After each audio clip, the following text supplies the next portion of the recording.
Hello, my little freakazoids. All right, stretch of the day.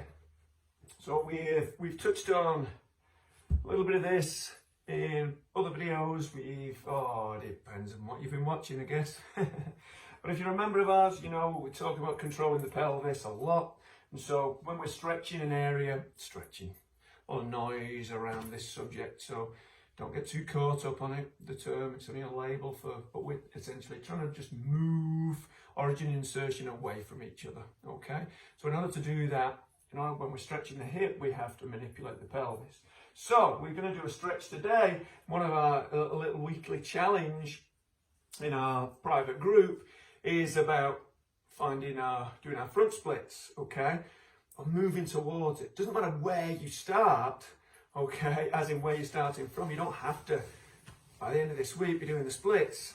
But it's just this, and neither might not even be on your radar anyway, but it's just really about opening the front of your hip and opening the back of your hip, okay? So think about it from this sort of combo movement, or this combo stretch, and I just put my knee on my yoga cushion. You could do that, or, pillow, etc. You could also use some yoga blocks here, or books, if you wanted some little parallettes, whatever you've got, if you want some extra support here.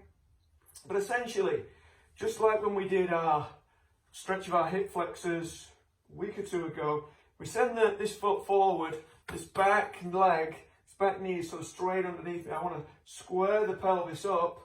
So my back knee's on a tram track, front foot is on another tram track.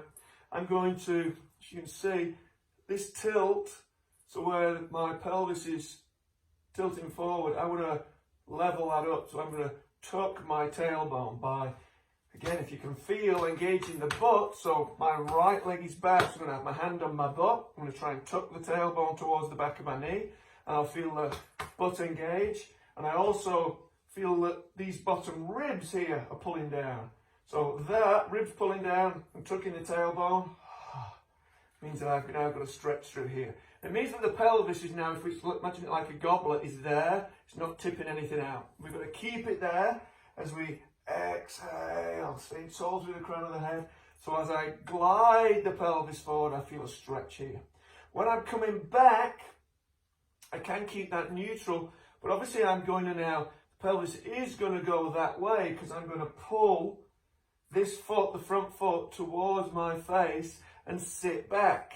So as I'm sitting backwards, I don't want to tuck, but I do want to keep that, in other words, my pelvis is naturally tilting because the rest of the spine is leaning that way. So I'm leaning the big chest towards my foot. I'm pulling the foot back. And I can exhale here, staying tall through the crown of my head, keeping the chest open. So I feel a stretch here. So it could be inhale, pull tall, breathing. Make sure I tuck, hold this position, exhale. Inhale, exhale. Inhale, exhale. Okay, now I could do a few of those repetitions. And you could also, what I like to do is maybe 4 of those. So gliding forward here, and then I'll do just 4 of these going forward, and I might hold this for 10, 15, 20 seconds. All right, and then I might do this one, do the same, sitting back, just feeling that stretch. I do on the 4th one, and I hold that for 10, 20, 30 seconds. I might do the same again and hold for longer. All right, so over time, we're going to open these hips up. Now, of course, just remember everything that you do on one side, you've got to do on the other side, okay? So make it, my TV's there, although it's broken. But, you can do this while you're watching a little bit of your TV, okay? Try to be as mindful as you can with your actual stretching, with your movement, all right? But once you've got to that level of unconscious competency with the stretching, with the movement, you can pay a little bit more attention to what's on the screen. I'm not suggesting that that's what you should or need to be doing, but I understand to drag you guys away from your screens is a tough gig, so let's combine it. We don't need to find more time, we just need to use our time more appropriately to what we feel is more important to us. Now I know being pain-free, fit, strong, happy, spry kind of guy is far more important than something to do with a show about tigers. I don't know. All right, catch you.